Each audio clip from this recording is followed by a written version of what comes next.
This is that world times 10 because what we're creating with these AI, we don't even know what they're capable of. If we just stopped working on them today, we're going to have years and years of growth just as we figure out what the models today are capable of. Welcome back to the Scale Smart, Grow Fast podcast. We have a special guest today, Mike Todasco, and he's going to share some amazing tips about AI. And I'm sure, as many of you know, AI isn't just a buzzword.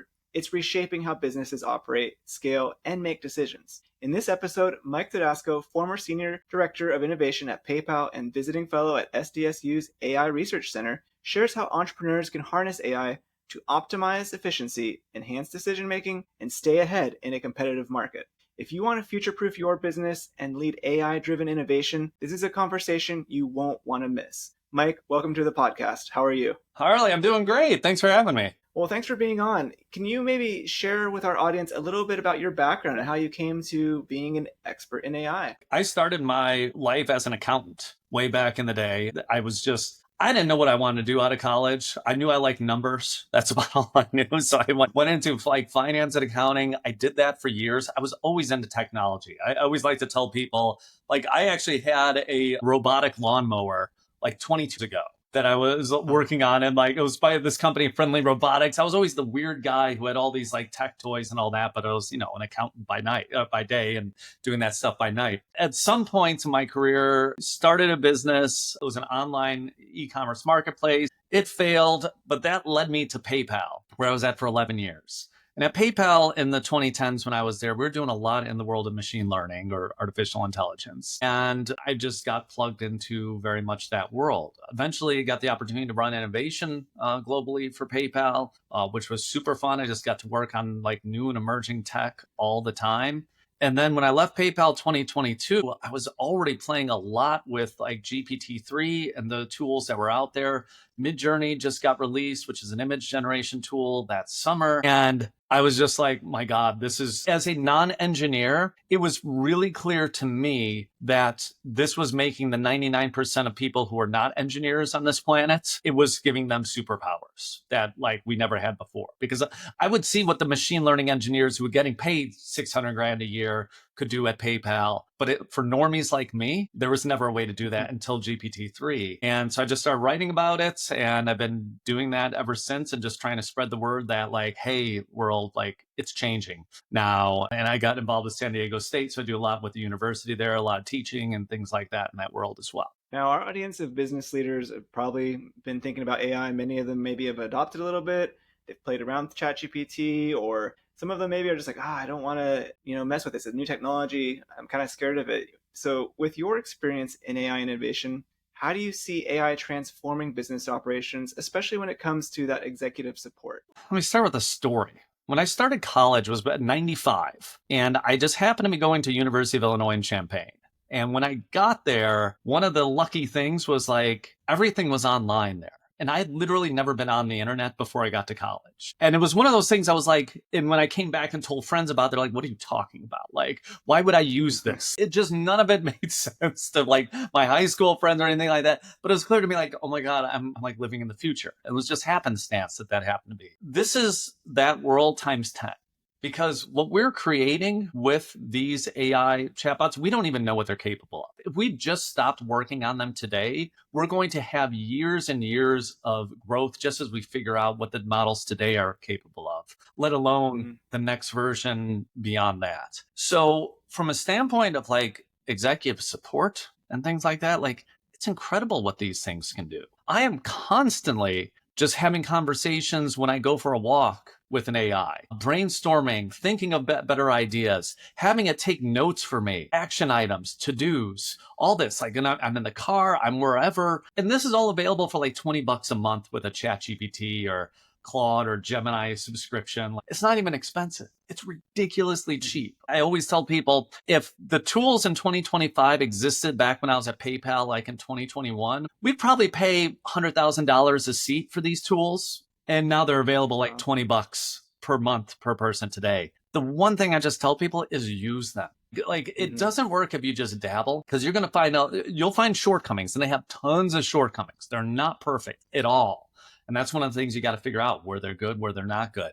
But like, just start to integrate it into your workflow, into your life, into all these different things. And you will be so far ahead of the curve. You too will be living in the future while your competitors and everyone else is still living in, 2021 before this was widespread. Yeah, I love how you said just start using it. Yeah. And what are the biggest challenges that companies face when integrating and trying to have that just start using it, these AI driven solutions, and how can they overcome those? So I think the first challenge is a legitimate one, is data leakage and other worries about security and privacy and all those kind of things like that. So what companies need to do is they just need to buy a subscription to these services. They need to sign up with Copilot or Claude or ChatGPT. Frankly, it doesn't even matter. They're all good. They're all terrific. You need to have a tool that your employees can use and start using in a way that's not going to be compromising your data and information. Most companies out there are already using cloud services by these big tech companies. So you're sharing data in some way for that. So like, this isn't really that different than that. You get into some nuance of that. For the most part, you shouldn't worry about that. Do it in a proper way. Give your employees the way to do this, because they'll be using this, and even if you say they shouldn't. There's been some statistics about the number of people in companies that are using ChatGPT on the side where the company doesn't allow it. It's something like 60, 70%. Allow it in a proper way, and then encourage your employees to share that. Like, if I wanted to be an AI first company, one of the things that I would do is, say we have like a monthly all hands or something like that. I would pick out 2 or 3 people from wherever in the company at random to just share how they're using these AI tools that I have for my company on a monthly basis. That is just one way to kind of show, hey, we need to be AI first. Because here's the thing, like, while the tools are incredible today, in the next 18 months, they're going to be so much better than they are today. But you need to start using them now, start to get familiar with them, start to build that into your workflows and so forth, and just start to see how it could help you.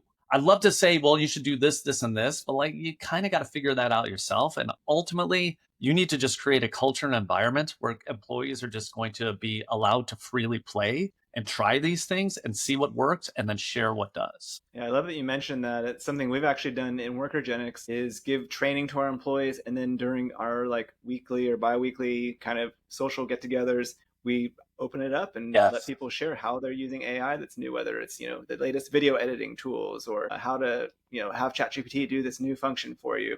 And it's really exploded the opportunity for everyone just getting to understand it, because it's such a new technology. People sometimes need some prompts to guide them to leverage it. It's a paradox. When we have infinite choice in front of us, we freeze. At Stanford, up the street from where I live here in Silicon Valley, one of the first studies on this was done with jelly. And like, literally at a grocery store, if you only had, 2 or 3 jellies on the shelf versus like 30 options, people actually buy more when there's just 2 or 3 options, because people freeze when there's too much choice. The problem with AI is there's literally infinite choice. There's no limit to the amount of things that you can do in this. And so people's natural reaction to that versus what we've dealt with software in the past, where it's binary, where, I mean, literally there's a happy path to go down and it's based on ones and zeros. This is based on mathematical probabilities that have no real end. So like, people just freeze up. And that's why we need to see examples from other people.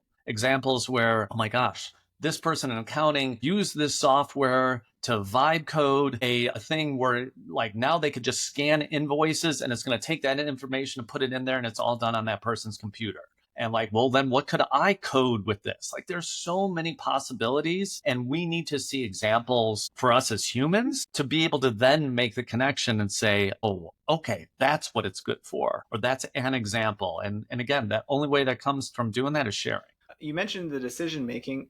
What are some practical ways AI can be leveraged to help leaders streamline operations in decision making? So one of my favorite, and I don't know if this is actually streamlining, but frankly, one of my favorite things to use AI is to be the devil's advocate. If I'm putting out an email, if I'm doing whatever in an organization, maybe I'm making a strategy doc, or like, this is a 5-year strategic plan, and I'm a leader and I'm working on this.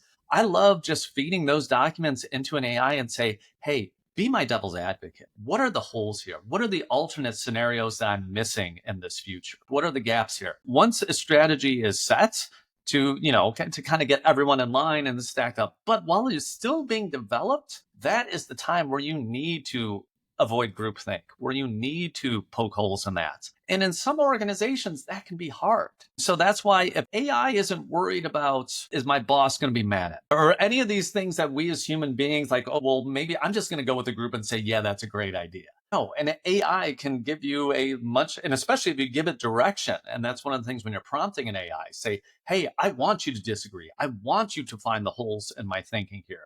That will just make it stronger if you really have something poking holes in that to build out that strategy or whatever you might have. And that's one thing that I have used and I have recommended a lot because AIs can be extremely good at doing that. Yeah, that's a good point because a lot of times if you're trying to do a brainstorming session, especially if you're a leader and you've got subordinates working with you, they might be hesitant to maybe contradict what the boss just said versus 100%. If you're doing that with an AI session, they don't care about that. They're not worried about getting fired or promotion or political issues like that. Yeah, no, that's exactly right, Harley. I mean, so that is the great thing. And that's why people, as we said in the beginning, people need to play with these tools to know what they're good for, to know what they're not good for. And that's an example where like, yeah, it doesn't care about any of that other stuff that humans care about. So therefore, like, let's use that lack of empathy, that lack of whatever you might call it, that it has to actually help us do what we want, which is to make our business and our strategy better and so forth. So, Mike, what are some of the most exciting AI advancements happening right now that business owners should be paying attention to? Everything.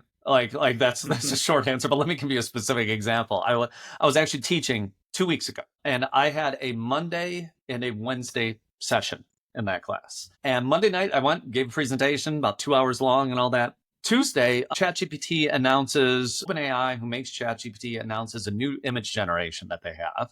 And I had a whole section on image generation, what it's good at, what it's not good at, blah, blah, blah.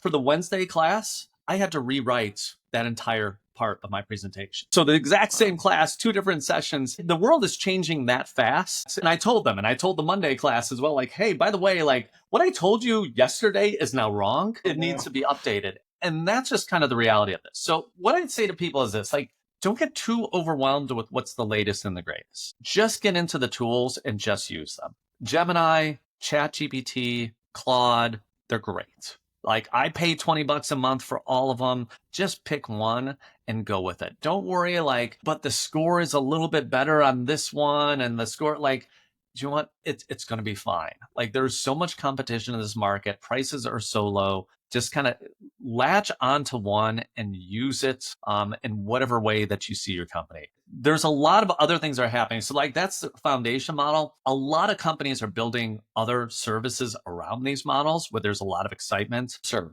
Bolt, Replit, all companies like this, if you're an engineer out there and you're not using one of those tools, which tie into the foundation models I said before, like you're probably being left behind. And what's happening today for engineers, for software engineers, is going to be happening to a lot of other business functions in the very near future. If you're in finance, if you're in legal, if you're in wherever, there are already tools out there. They're good. They're probably not as good as the ones engineers have, but in 12 to 18 months, they will be.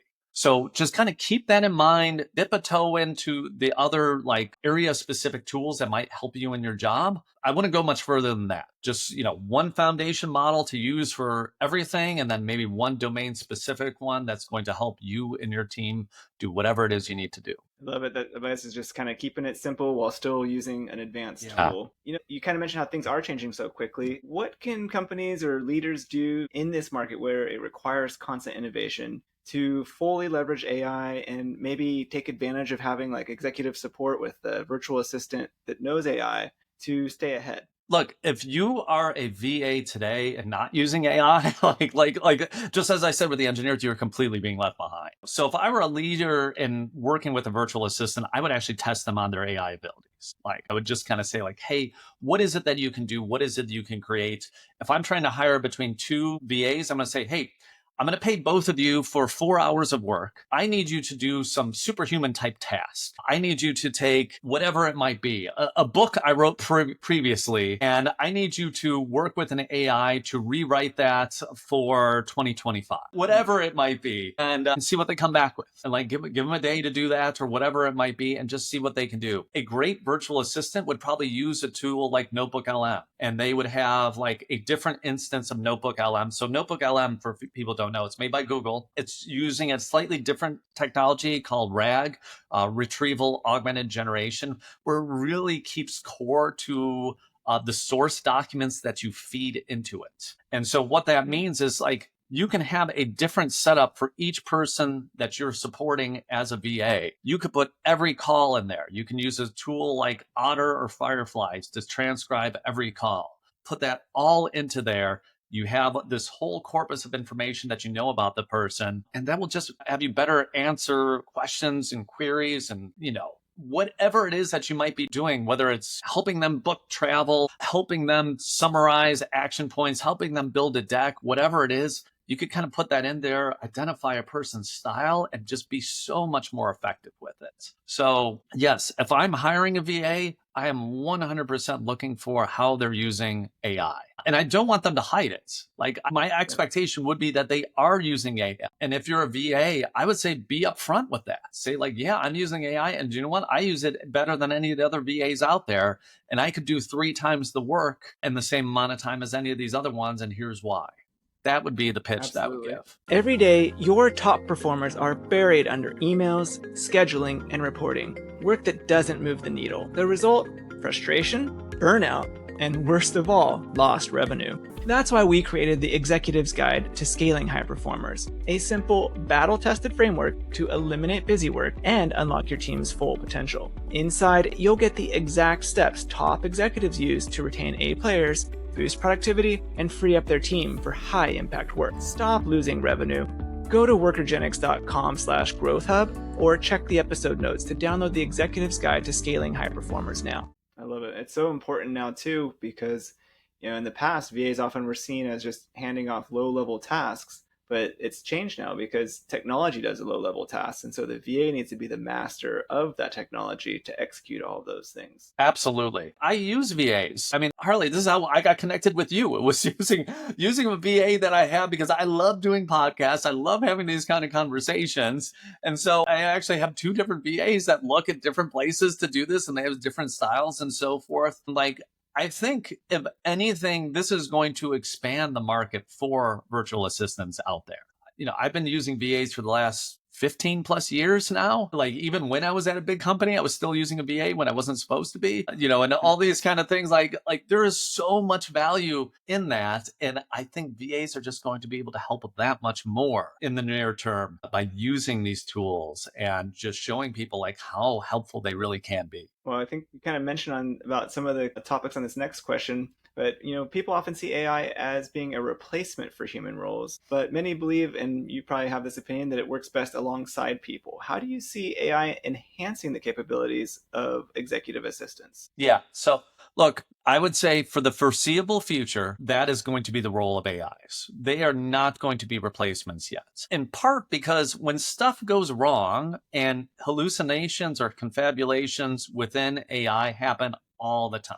And these are things that, as long as you have a human at the wheel, they're easy to catch. They're easy to identify. Those are going to continue. They're not going to stop anytime soon. And until they do, you want to have a VA there to catch those things, to be responsible, to talk to about that. So like me as somebody who's hired a VA never even sees those errors and things like that.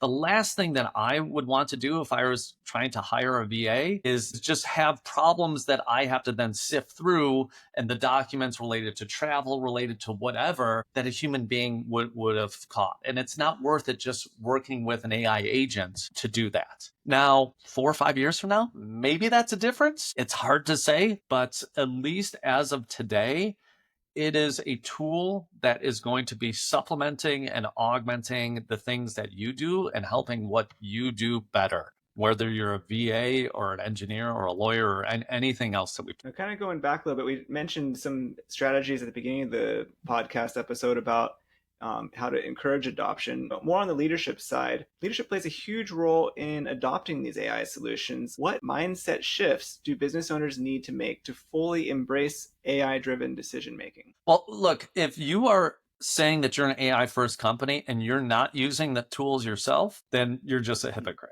Like you need to be the person who is upfront and just saying, hey, I'm going to actually start with the all hands with showing you how I've been using AI. And maybe it's elementary. Hopefully it is. Like, if you're leading an organization of 100 people and you are the one that is most advanced on AI and you're the CEO, that's probably a gap. There's going to be just law of large numbers. There's going to be people that know more than you, and that's okay. But you'll want to see the leader of an organization doing it first because it will help you. It will help you improve in everything you're doing. Toby from Shopify actually just recently put out an amazing little memo that got leaked, was saying how Shopify is going to become an AI first company. Basically, if you ever want to add headcount, you need to prove why this cannot be done with an AI.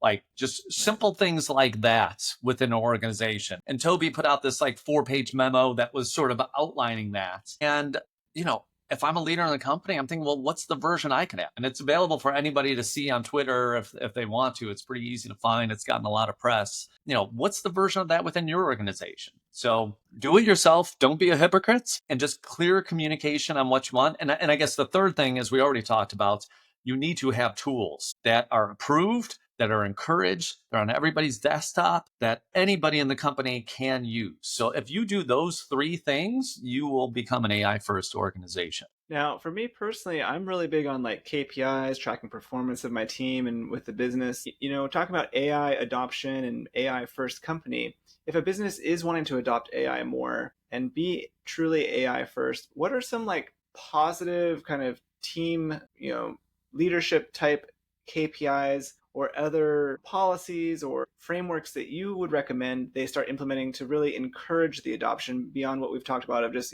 showing examples in like those meetups or from the leadership to really make sure everything that's being done is truly trying to put AI first? The obvious one's just like usage of these tools. And I am sure all of these tools in an enterprise environment have dashboards where you can actually see who is using it the most. Honestly, I would like start to reach out to those people, and those would be the people I'd be on stage and just like, how do we encourage, how do we do that? Like, I'm actually not as big into KPIs as the stories that we tell, and that the stories will really inspire people within an organization more than saying, hey, you have to use it 5 times per day or whatever it might be. But you use the KPIs to help guide that. And so see why the top users of these tools are doing it. Maybe it's for some personal stuff, and you know what? That's okay. Because even if they're using it for personal reasons, it's still going to bleed into their workspace. They're still going to be able to find a way to make it useful, to make it helpful. And I would really showcase that. I was listening to a podcast recently, This Week in Startups, and Jason Calacanis was talking about one of the things he looks at within his, relatively small organization that he has is, since they've been sort of AI first, nobody's asking for actual more headcount. And so like really a KPI there, but like when you start to, usually, and we've all managed people in the past, we kind of know like, oh, everybody's like, oh, I'm strapped, I have 2, like whatever it might be. But I think that's a little bit of a tell once you're in an AI first company, when employees who may have been just saying like, oh, we can't get this stuff done, there's too much, like, just saying like, we need people, when that starts to get quiet, that is probably a little bit of a tell that you're actually becoming the AI first organization, because the AI is doing the busy work. You're using Superhuman to help everybody with email and saving the entire organization 30 minutes per person per day, or whatever it might be. There's so many tools out there to help increase efficiency and productivity and just the quality of the output. Now, for entrepreneurs and leaders that are a little bit hesitant about adopting AI, what's the biggest misconception they need to overcome in order to stay competitive and start adopting AI? Well, the first thing I would say, it's not a misconception, but like if you're hesitant, your competitors are not. That's the first thing that I would say. And I think maybe a misconception might be that it doesn't apply to our business. Right. It just doesn't mean anything to us. We're Del Monte, and our business is about making banana or whatever. Not making bananas, I guess, growing bananas and distributing those and so forth. But like, I guarantee if I got into the weeds of Del Monte, like there's a lot of efficiency and a lot of things that AI can improve in the processes being done across that organization. Here's the reality. 2 years ago, when I would talk to students, I would say the best job for you as you're graduating college is to learn AI and to go into a company, and you will go in there and you will have superpowers because nobody else at the company would know what to do. That world's changed. I actually don't give that advice to students anymore.